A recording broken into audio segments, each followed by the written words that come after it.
The farther you go down that road, you realize you're not focused on God, and stuff starts to fall apart even if you don't realize it. We all have those things that you hold back because you're afraid. Kind of just got to a point where it was like do or die, like we've got to change something.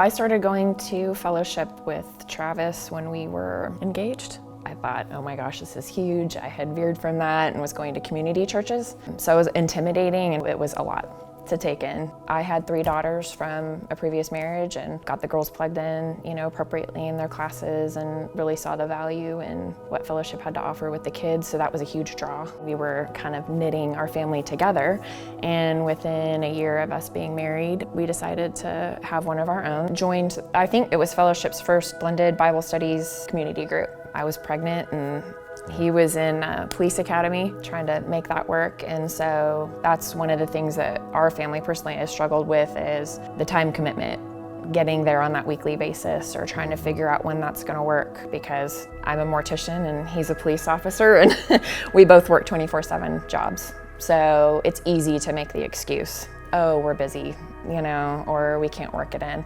I start working this rotating shift. I'm going nights, swings, days. I guess you can just say life happens, and then the next thing you know, you're not going to church every Sunday, you're not doing the community group anymore, you've got all these reasons why, it's like, oh, I've got God in my heart, I'm okay. We kind of got to a place where, you kind of have this, on the outside everything might appear to be fine. The reality is like stuff is actually falling apart.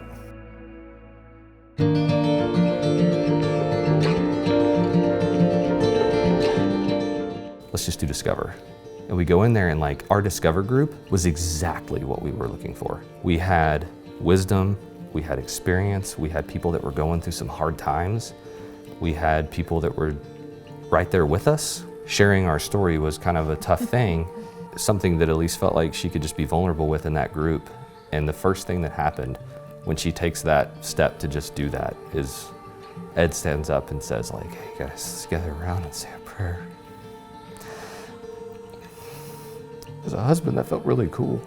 I had never shared my testimony before, but the Discover class walks you through that. It's incredibly cathartic to actually really tear apart, the seasons of your life, bring it all together to where you are now. From that Discover class, we have this community group that came from that. We started going through our lessons, and then now this summer, we had a barbecue here at the house the other day. We've got a group text. We do life together. Yeah. And we bring our kids in so they can see us model that, and that's really important. I mean, it just has opened up so many doors just doing that one class. I prayed a prayer last May that, God would just come into my life and get into all the dark places and just kind of sweep out the cobwebs, and I officially gave him permission to have everything. In his right timing, as he always does, he has taken every area of mine and our lives as a family and completely transformed it. Our marriage, how we do life, and the kind of things that, he's employing us to do. And I found out about the one-to-one, and I've always, ever since I was really young, had a heart for special needs kids and families. Little did I know there was actually a program within the church that I could participate in, and so I've been doing that since the fall. Now he's doing it with me.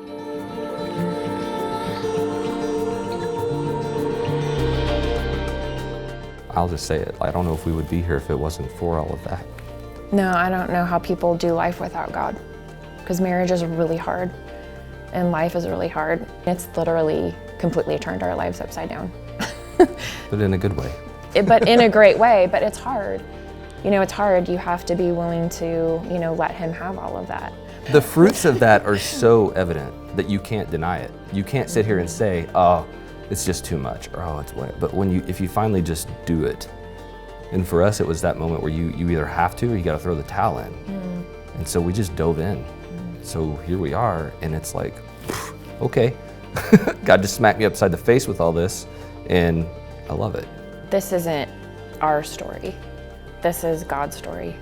When you start to see that unravel and you even give him the smallest of things, then he's going to use that, because he comes in and fills that God-shaped void inside of you, right? And there's nothing else that can fill that.